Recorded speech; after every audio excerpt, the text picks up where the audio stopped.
ಸಾವಿನ ನಂತರ ಏನಾಗುತ್ತದೆ ಎಂಬ ಪ್ರಶ್ನೆಗೆ ವಿವಿಧ ಧರ್ಮದಲ್ಲಿ ವಿವಿಧವಾದ ಉತ್ತರಗಳು ಸಿಗುತ್ತವೆ. ಹಿಂದೂ ಧರ್ಮದ ಪ್ರಕಾರ ಸಾವಿನ ಬಳಿಕ ದೇಹದಿಂದ ಆತ್ಮ ಹೊರಹೋಗಿ ಬೇರೊಂದು ಶರೀರವನ್ನ ಪ್ರವೇಶಿಸುತ್ತದೆ. ಆದ್ದರಿಂದಲೇ ದೇಹಕ್ಕೆ ಮಾತ್ರ ಸಾವೇ ಹೊರತು ಆತ್ಮಕ್ಕೆ ಸಾವಿಲ್ಲ ಅನ್ನುವುದು ಹಿಂದೂ ಧರ್ಮದ ನಂಬಿಕೆ. ಇದನ್ನೇ ಪುನರ್ಜನ್ಮ ಅನ್ನುತ್ತೇವೆ. ಆದ್ದರಿಂದಲೇ ಹೆಚ್ಚಿನವರು ತಮ್ಮ ಆತ್ಮೀಯತೆ ಮತ್ತು ಪ್ರೀತಿಯನ್ನು ತೋರ್ಪಡಿಸಲು ಮುಂದಿನ ಜನ್ಮದಲ್ಲೂ ನಿನ್ನ ಹೊಟ್ಟೆಯಲ್ಲೇ ಮತ್ತೊಮ್ಮೆ ಹುಟ್ಟಿ ಬರುವೆ ಅಮ್ಮ, 7 ಜನ್ಮಕ್ಕೂ ನೀವೇ ನನಗೆ ಗಂಡನಾಗಬೇಕೆಂದು ಹೆಂಡತಿ ಹೇಳುವ ಮಾತುಗಳು. ಎಷ್ಟೋ ಸಂದರ್ಭದಲ್ಲಿ ಯಾರಿಂದಲೂ ಕೊಲ್ಲಲ್ಪಟ್ಟ ಸಮಯದಲ್ಲಿ ಸಾಯುತ್ತಿರುವ ವ್ಯಕ್ತಿ ಕೆಲವೊಮ್ಮೆ ಆಣೆ ಮಾಡಿ ಸಾಯುತ್ತಾನೆ, ಈ ಜನ್ಮದಲ್ಲಿ ನೀನು ನನಗೆ ಸಾಯಿಸಿರಬಹುದು, ಮುಂದಿನ ಜನ್ಮದಲ್ಲಿ ನಾನು ಈ ಸೇಡನ್ನು ತೀರಿಸಿಕೊಳ್ಳುತ್ತೇನೆ. ಹೌದು, ಇಂತಹ ನಾಟಕೀಯ ಸೀನುಗಳನ್ನ ಸನ್ನಿವೇಶಗಳನ್ನ ನಾವು ಸಿನಿಮಾಗಳಲ್ಲಿ ನೋಡಿರುತ್ತೇವೆ. ಆದರೆ ನಿಜ ಜೀವನದಲ್ಲಿಯೂ ಕೂಡ ಇಂತಹ ಘಟನೆಗಳು ನಡೆದಿರುವ ಹಲವಾರು ಉದಾಹರಣೆಗಳು ನಮ್ಮ ಮುಂದೆ ಇವೆ. ಅಂತಹದೇ ಒಂದು ಅತ್ಯಂತ ಭಯಾನಕ ಹಾಗೂ ರೋಚಕ ಪುನರ್ಜನ್ಮದ ಘಟನೆಯನ್ನ ಇವತ್ತು ನಾನು ನಿಮ್ಮ ಮುಂದೆ ಪ್ರಸ್ತುತಪಡಿಸ್ತಾ ಇದ್ದೀನಿ. ಈಗ ಹೇಳಲು ಹೊರಟಿರುವ ನಿಮ್ಮನ್ನು ಬೆಚ್ಚಿ ಬೀಳಿಸುವ ಘಟನೆ ಕೇಳಿದರೆ ಪುನರ್ಜನ್ಮದ ಬಗ್ಗೆ ನಿಮ್ಮ ನಂಬಿಕೆ ಬದಲಾಗಬಹುದು. ಬನ್ನಿ, ಅಷ್ಟಕ್ಕೂ ಸಂತೋಷ್ ಜೊತೆ ನಡೆದಿದ್ದಾದರೂ ಏನು, ಸಂತೋಷನನ್ನ ಕೊಂದಿದ್ದು ಯಾರು, ಸಂತೋಷ್ ಪುನರ್ಜನ್ಮ ಪಡೆದಾಗ ಮಾಡಿದ್ದೇನು, ಈ ಎಲ್ಲ ಅಚ್ಚರಿಯ ಮಾಹಿತಿಯನ್ನ ನೀವು ತಿಳಿಯಬೇಕೆಂದರೆ ಈ ವಿಡಿಯೋನ ಕೊನೆವರೆಗೂ ನೋಡಲೇಬೇಕು. ಅದಕ್ಕಿಂತ ಮೊದಲು ನೀವು ನಮ್ಮ ಚಾನಲ್ಗೆ ಹೊಸಬರಾಗಿದ್ದರೆ ದಯವಿಟ್ಟು ಈಗಲೇ ಸಬ್ಸ್ಕ್ರೈಬ್ ಮಾಡಿ, ಜೊತೆಗೆ ಬೆಲ್ ಐಕನ್ ಕೂಡ ಪ್ರೆಸ್ ಮಾಡಿ.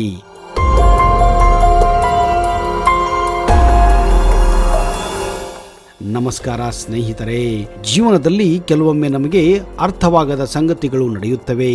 ಅವು ನಮ್ಮನ್ನ ಅಚ್ಚರಿಗೊಳಿಸುತ್ತದೆ ಹಾಗೂ ಬೇರೆಯವರು ನಂಬಲು ಕೂಡ ಸಾಧ್ಯವಾಗುವುದಿಲ್ಲ. ಜೀವನದಲ್ಲಿ ನಮಗೆ ಕೆಲವು ಸುಳಿವುಗಳು ಸಿಗುತ್ತವೆ. ಅವು ನಮಗೆ ಪುನರ್ಜನ್ಮವಿದೆಯೇ ಅಥವಾ ಇಲ್ಲವೇ ಎಂಬುದನ್ನು ಕೂಡ ತಿಳಿಸುತ್ತವೆ. ಆ ಜನ್ಮಕ್ಕೆ ಸಂಬಂಧಿಸಿದ ಸಂಗತಿಗಳು ಸಂಭವಿಸುತ್ತವೆ. ಕೆಲವು ನೀವು ಕನಸಿನಲ್ಲಿ ನೋಡಿದರೆ ಇನ್ನು ಕೆಲವು ಅನೇಕ ಬಾರಿ ಮರುಜನ್ಮ ಪಡೆದಿರುವ ಸೂಚನೆಯನ್ನು ಕೂಡ ನೀಡುತ್ತವೆ. ಅಂತಹದೇ ಒಂದು ಘಟನೆ ಪಕ್ಕದ ಆಂಧ್ರ ಪ್ರದೇಶ ರಾಜ್ಯದ ಅನಂತಪುರ ಜಿಲ್ಲೆಯ ಗುಂತಕಲ್ ಹತ್ತಿರ ಇರುವ ಗುಡೇಕಲ್ಲು ಎಂಬ ಗ್ರಾಮದಲ್ಲಿ ನಡೆದು ಹೋಗಿತ್ತು. ಈಸವಿ 1980. ಗುಡೇಕಲ್ಲು ಗ್ರಾಮದ ನಿವಾಸಿ ಶಂಕರ್ ರೆಡ್ಡಿ 17 ವರ್ಷದ ಮಗ ಸಂತೋಷ್ ಎಂಬುವನು ಬಾವಿಯಲ್ಲಿ ಬಿದ್ದು ಪ್ರಾಣವನ್ನ ತ್ಯಜಿಸಿದ್ದನು. ಇದರ ಸರಿಯಾಗಿ 1 ವರ್ಷ ಬಳಿಕ ಅಂದರೆ 1981ರಲ್ಲಿ ಸಮೀಪದ ಗೂಟಿ ಗ್ರಾಮದ ಶ್ರೀನಿವಾಸ್ ನಾಯ್ಡು ಎಂಬವರ ಮನೆಯಲ್ಲಿ ಗಂಡು ಮಗು ಜನ್ಮಿಸುತ್ತದೆ. ಆ ಮಗುವಿಗೆ ಅವರು ಪ್ರಕಾಶ್ ಎಂದು ನಾಮಕರಣ ಮಾಡಿದರು. ಮಗುವಿದ್ದಾಗ ಏನೋ ವಿಶೇಷವಾಗಿ ಕಂಡು ಬರದ ಪ್ರಕಾಶ್ ಸುಮಾರು 4.5 ವರ್ಷ ವಯಸ್ಸಾಗುತ್ತಿದ್ದ ಹಾಗೆ ತನ್ನ ವಯಸ್ಸಿಗೂ ಮೀರಿ ಮಾತನಾಡಲು ಪ್ರಾರಂಭಿಸುತ್ತಾನೆ. ತಾನು ಸಮೀಪದ ಗುಡೇಕಲ್ಲು ಗ್ರಾಮದವನು, ನನ್ನ ಹೆಸರು ಸಂತೋಷ್, ತಾನು ಹಳೆಯ ಮನೆಗೆ ಹೋಗಬೇಕೆಂದೆಲ್ಲ ಹಠ ಮಾಡುತ್ತಿದ್ದ. ಈ ಒಂದು ಅಭ್ಯಾಸ ಪ್ರಕಾಶನಿಗೆ ದಿನೇ ದಿನೇ ಹೆಚ್ಚಾಗುತ್ತಾ ಹೋಗುತ್ತದೆ. ಸುಮಾರು 5 ವರ್ಷವನಿದ್ದಾಗ ಇವನ ಉಪಟಳ ತಾಳಲಾಗದೆ ಒಂದು ಬಾರಿ ಆ ಗ್ರಾಮಕ್ಕೆ ಕೊಂಡೊಯ್ದು ಬಂದರೆ ಸುಮ್ಮನಾಗಬಹುದೆಂದೆನಿಸಿ ಮಗುವಿನ ಚಿಕ್ಕಪ್ಪ ಆತನನ್ನು ಒಂದು ದಿನ ಗುಡೇಕಲ್ಲು ಗ್ರಾಮಕ್ಕೆ ಕರೆದೊಯ್ಯುತ್ತಾನೆ.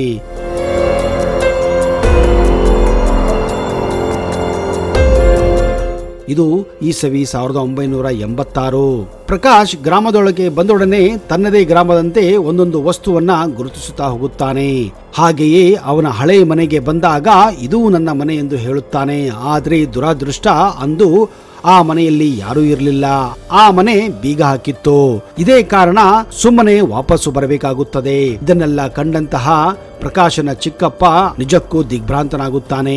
ಇನ್ನು ಹೆಚ್ಚಿನ ಹೊತ್ತು ಇಲ್ಲೇ ಕಳೆದರೆ ಎಡವಟ್ಟಾಗಬಹುದೆಂದು ಮಗುವನ್ನ ಎತ್ತಿಕೊಂಡು ಮನೆಗೆ ಹಿಂದಿರುಗಿ ಬಂದು ಮನೆಯಲ್ಲಿ ಎಲ್ಲರಿಗೂ ನಡೆದ ವಿಷಯವನ್ನೆಲ್ಲ ತಿಳಿಸುತ್ತಾನೆ. ಪ್ರಕಾಶನ ಹಳೆಯದನ್ನೆಲ್ಲ ಮರೆಯುವಂತೆ ಮಾಡಲು ಇನ್ನಿಲ್ಲದ ಪ್ರಯತ್ನಗಳನ್ನ ಮನೆಯವರು ಮಾಡುತ್ತಾರೆ.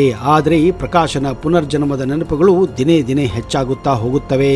ಅದು 1991. ಪ್ರಕಾಶ್ 10 ವರ್ಷ ಬಾಲಕನಾಗಿದ್ದಾಗ ಯಾವುದೋ ಕೆಲಸಕ್ಕೆ ಶಂಕರ್ ರೆಡ್ಡಿ ಗೂಟಿ ಗ್ರಾಮಕ್ಕೆ ಆಗಮಿಸಿದ್ದರು.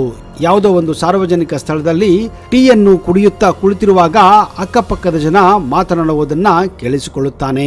ಹೀಗೊಂದು ಬಾಲಕನಿಗೆ ಹಳೆಯ ಜನ್ಮದ ನೆನಪು ಬಂದಿದೆ. ಹಿಂದಿನ ಜನ್ಮದಲ್ಲಿ ತಾನು ಸಂತೋಷ ಆಗಿದ್ದೆ ಎಂದು ಆ ಬಾಲಕ ಹೇಳುತ್ತಿದ್ದಾನೆ. ಪಕ್ಕದ ಗ್ರಾಮದಲ್ಲಿ ತನ್ನ ಹಳೆ ಮನೆ ಇದೆ ಎಂದು ಹೇಳುತ್ತಾನೆ ಎನ್ನುವುದನ್ನ ಅಕ್ಕಪಕ್ಕದ ಜನರು ಮಾತನಾಡುತ್ತಿದ್ದರು. ಈ ಎಲ್ಲ ಮಾತುಗಳನ್ನು ಸುಮ್ಮನೆ ಕೇಳುತ್ತಿದ್ದ ಶಂಕರ್ ರೆಡ್ಡಿಗೆ ಸಂತೋಷ್ ಎಂಬ ಪದ ಅವನ ಕಿವಿಗೆ ಬಿದ್ದ ತಕ್ಷಣ ಮೈ ರೋಮಗಳೆಲ್ಲ ಸೆಟೆದು ನಿಲ್ಲುತ್ತವೆ. ಅಲ್ಲಿ ಸೇರಿದ್ದ ಜನರಲ್ಲಿ ಆ ಹುಡುಗನ ಬಗ್ಗೆ ಹೆಚ್ಚಿನ ಮಾಹಿತಿಯನ್ನು ಪಡೆದುಕೊಂಡು ನೇರವಾಗಿ ನಾಯ್ಡು ಅವರ ಮನೆಗೆ ಬರುತ್ತಾರೆ.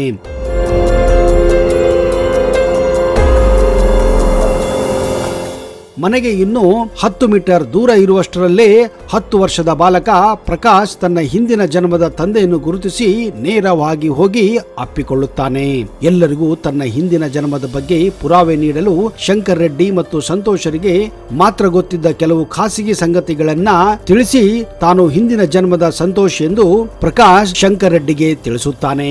ಇದರಿಂದ ಗೊತ್ತಾಗುತ್ತದೆ ಈ ಪ್ರಕಾಶ್ ಬೇರೆ ಯಾರೂ ಅಲ್ಲ, ತನ್ನ ಹಿಂದಿನ ಜನ್ಮದ ಸಂತೋಷ್ ಎಂದೇ ಶಂಕರ್ ರೆಡ್ಡಿಗೂ ಕೂಡ ಖಾತ್ರಿಯಾಗುತ್ತದೆ. ಹಾಗೆಯೇ ಪ್ರಕಾಶ್ ತಾನು ಆಕಸ್ಮಿಕವಾಗಿ ಬಾವಿಗೆ ಬಿದ್ದಿರಲಿಲ್ಲ, ಬದಲಾಗಿ ಚಿಕ್ಕಮ್ಮನನ್ನ ಬಾವಿಗೆ ದೂಕಿದ್ದರು ಎಂದು ತನ್ನ ಹಿಂದಿನ ಜನ್ಮದ ತಂದೆ ಶಂಕರ್ ರೆಡ್ಡಿಗೆ ಪ್ರಕಾಶ್ ತಿಳಿಸುತ್ತಾನೆ.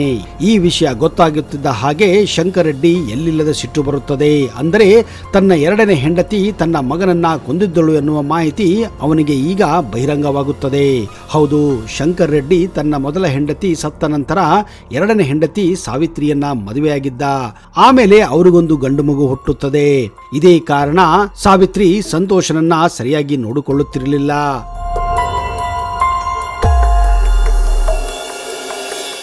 ಇವನಿದ್ದರೆ ತನ್ನ ಮಗನಿಗೆ ಕೇವಲ ಅರ್ಧದಷ್ಟು ಆಸ್ತಿ ಸಿಗುತ್ತದೆ ಎಂದು ಅವಳಿಗೆ ಗೊತ್ತಿತ್ತು.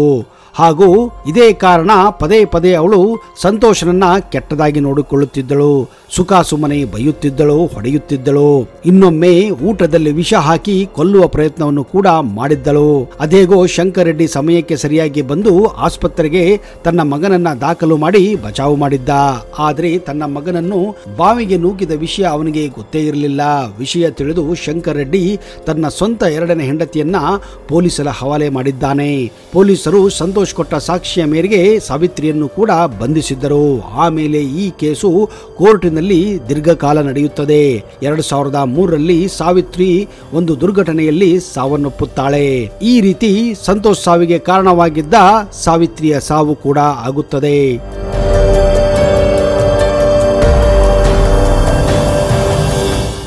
ನೋಡಿದಿರಾ, ಆ ದೇವರು ಯಾವ ರೀತಿ ಒಬ್ಬ ಮನುಷ್ಯನಿಗೆ ತಾನು ಮಾಡಿದ ತಪ್ಪಿಗೆ ಶಿಕ್ಷೆಯನ್ನು ಕೊಡುತ್ತಾನೆ ಎಂದು. ವೀಕ್ಷಕರೇ, ಈ ಒಂದು ಘಟನೆಯನ್ನು ನೋಡಿದರೆ ಪುನರ್ಜನ್ಮದ ಬಗ್ಗೆ ನಿಮ್ಮ ಅನಿಸಿಕೆಯನ್ನ ದಯವಿಟ್ಟು ಹೇಳಿ. ಈ ತರದ ಘಟನೆಗಳು ಭಾರತದಾದ್ಯಂತ ಅಲ್ಲದೆ ವಿಶ್ವಾದ್ಯಂತವೂ ಕೂಡ ನೀವು ಕೇಳಿಪಟ್ಟಿರಬಹುದು. ಅಂತಹವುಗಳ ಮಾಹಿತಿಯನ್ನ ಬರುವ ಸಂಚಿಕೆಯಲ್ಲಿ ಒಂದೊಂದಾಗಿ ಕೊಡಲು ಪ್ರಯತ್ನ ಮಾಡುತ್ತೇನೆ. ಅಲ್ಲಿಯವರೆಗೆ ಜೈ ಹಿಂದ್, ಜೈ ಕರ್ನಾಟಕ. ನಿಮಗೆಲ್ಲ ಒಳ್ಳೆಯದಾಗಲಿ.